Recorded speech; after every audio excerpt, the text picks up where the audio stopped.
Hey guys and gals, it's your buddies Drew and Ralphie with Living History's Mysteries and Ferocious Feline Productions. You know, yesterday was Valentine's Day, so happy Valentine's Day to everyone who celebrates. Even if you take yourself out to dinner, Valentine's Day is supposed to be all about love. And if you can't love yourself, you can't expect anyone else to love you either. Normally, when it comes to Valentine's Day, I do these little cutesy little lovey-dovey videos. But this year I want to do something different. I wanted to look back in history at Valentine's Day 1929 in Chicago. I'm talking about the St. Valentine's Day Massacre. But I'll tell you what, I'm not going to go into a lot of detail about it. I'm going to let you check this out. There's a lot of information here. This is good.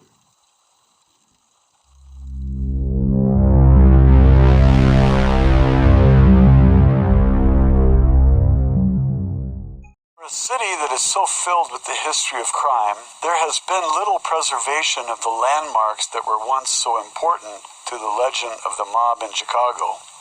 Gone are the landmarks like the Lexington Hotel where Al Capone kept the 5th floor suite and used the place as his headquarters, but most tragic, at least to crime buffs, was the destruction of the warehouse that was located at 2122 North Clark Street. It was here on Valentine's Day 1929 that the most spectacular mob hit in gangland history took place, the St. Valentine's Day Massacre. Now here's a picture of the legendary SMC Carthage Company at 2122 North Clark Street in Chicago. The bloody events of February 14, 1929 began nearly 5 years before with the murder of Dion O'Banion, the leader of Chicago's North Side mob. At that time, control of bootleg liquor in the city raged back and forth between the North Siders, run by O'Banion, and the South Side outfit, which was controlled by Johnny Torrio and his henchman, Al Capone. In November 1924, Torrio ordered the assassination of O'Banion and started an all-out war in the city. The North Siders retaliated soon afterwards and nearly killed Torrio outside his home. This brush with death led him to leaving the city and turning over operations to Capone, who was almost killed himself in September of 1926. The following month, Capone's shooters assassinated Jaime Weiss, who had been running the North Side mob after the death of O'Banion. His murder left the operation in the hands of George Bugs Moran, a longtime enemy of Capone. For the most part, Moran stood alone against the Capone mob, since most of his allies had succumbed in the fighting. He continued to taunt his powerful enemy and look for ways to destroy him. In early 1929, Moran sided with Joe Aiello in another attack against Capone. He and Aiello reportedly gunned down Pasquiliano Lolordo, one of Capone's men, and Capone vowed that he would have him wiped out on February 14th. He was living on his estate outside Miami at the time and put in a call to Chicago. Capone had a very special Valentine that he wanted delivered to Moran. Through a contact in Detroit, Capone arranged for someone to call Moran and tell him that a special shipment of hijacked whiskey was going to be delivered to one of Moran's garages on the North Side. Adam Hayer, a friend of Moran, owned the garage, and it was used as a distribution point for North Side liquor. A sign on the front of the building at 2122 North Clark Street read, SMC Carthage Company, shipping, packing, long-distance hauling. Moran received the call at the garage on the morning of February 13th, and he arranged to be there to meet the truck the next day. On the morning of February 14th, a group of Moran's men arrived at Clark Street Garage. One of the men was Johnny May, an ex-safecracker who had been hired by Moran as an auto mechanic. He was working on a truck that morning with his dog, a German Shepherd named Highball, tied to the bumper. In addition, 6 other men waited for the truck of hijacked whiskey to arrive. The men were Frank and Pete Gusenberg, who were supposed to meet Moran and pick up 2 empty trucks to drive to Detroit and pick up smuggled Canadian whiskey. James Clark, Moran's brother-in-law, Adam Heyer, Al Weinshank, and Reinhard Schwimmer, a young optometrist who had befriended Moran and hung around the liquor warehouse just for the thrill of rubbing shoulders with gangsters. George Moran was already late for the morning meeting. He was due to arrive at 10:30, but didn't even leave for the rendezvous in the company of Willie Marks and Ted Newberry until several minutes after that. As the 7 men waited inside of the warehouse, they had no idea that a police car had pulled up outside, or that Moran had spotted the car as he was driving south on Clark Street, and rather than deal with what he believed was a shakedown, stopped at the next corner for a cup of coffee. 5 men got out of the police car, 2 of them in uniforms, and 3 in civilian clothing. They entered the building, and a few moments later, the clatter of machine gun fire broke the stillness of the snowy morning. Soon after, 5 figures emerged, and they drove away. May's dog inside the warehouse began barking and howling. The landlady in the next building, Mrs. Jeanette Landesman, was bothered by the sound of the dog, and she sent one of her boarders, C.L. McAllister, to the garage to see what was going on. He came out 2 minutes later, his face a pale white color. He ran frantically up the stairs to beg Mrs. Landesman to call the police. He cried that the garage was full of dead men. The police were quickly summoned, and on entering the garage were stunned by the carnage. Moran's men had been lined up against the rear wall of the garage and had been sprayed with machine guns. Pete Gusenberg had died kneeling, slumped over a chair. James Clark had fallen on his face, with half of his head blown away, and Heyer, Schwimmer, Weinshank, and May were thrown lifeless onto their backs. Only one of the men survived the slaughter, and he lived only a few hours, Frank Gusenberg. Frank Gusenberg had crawled from the blood-sprayed wall where he had fallen and dragged himself into the middle of the dirty floor. He was rushed to the Alexian Brothers Hospital, barely hanging on. Police Sergeant Clarence Sweeney, who had grown up on the same street as Gusenberg, leaned down close to Frank and asked who had shot him. "No one shot me. No one.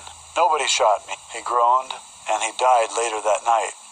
The death toll of the massacre stood at 7, but the killers had missed Moran.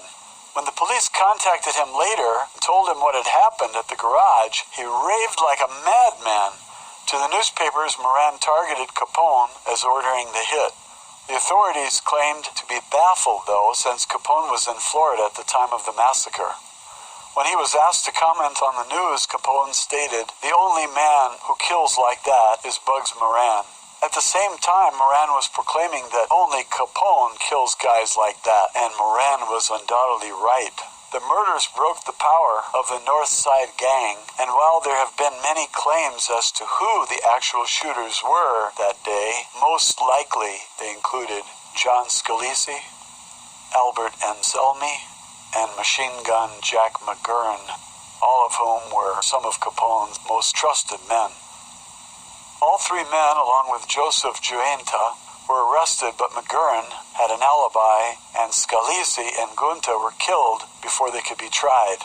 The St. Valentine's Day Massacre marked the end of any significant gang opposition to Capone, but it was also the act that finally began the decline of Capone's criminal empire. He had just gone too far, and the authorities, and even Capone's adoring public, were ready to put an end to the bootleg wars. It's just the way things were back then. I mean, people vying for control over certain... Hey guys and gals, welcome back. You know, it's like I've said at the beginning, we want to do something a little different, leave out all the lovey-dovey stuff. You know, Valentine's Day is all about, you know, that sending of love, that giving of respect, of even friendship. But because of how the mafia, the different groups were vying for power over Chicago, and especially the bootleg whiskey coming down out of Canada through Detroit and straight across to Chi-Town. They were willing to go to any lengths to get that power and gain that control. You know, an interesting little fact, here a couple years ago, me, Randy from Randy's Real Paranormal, Tommy from Tommy Amongst the Tombstones, done a little Italian restaurant over close to Lake Michigan called Tosi's. One of the stories that they told us while we were there is just a couple miles away in 1930 at an old abandoned gas station, they found several Thompson's Tommy guns.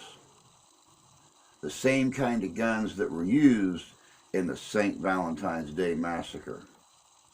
And over the decades, over the years, those guns have slowly but surely disappeared out of police lockup. They're an important piece of history, and collectors everywhere, possibly including some of the old law enforcement officers that are retired and long since passed on, may have wanted a little piece of that history for themselves. Who knows? But who the assailants were during the St. Valentine's Day Massacre of 1929 still remains just one more mystery that history left behind. Hope you guys enjoyed the video and this different look at St. Valentine's Day. Until next time, y'all take care of yourselves. Take care of each other. God bless you. God love you. We do. And we'll see you out there.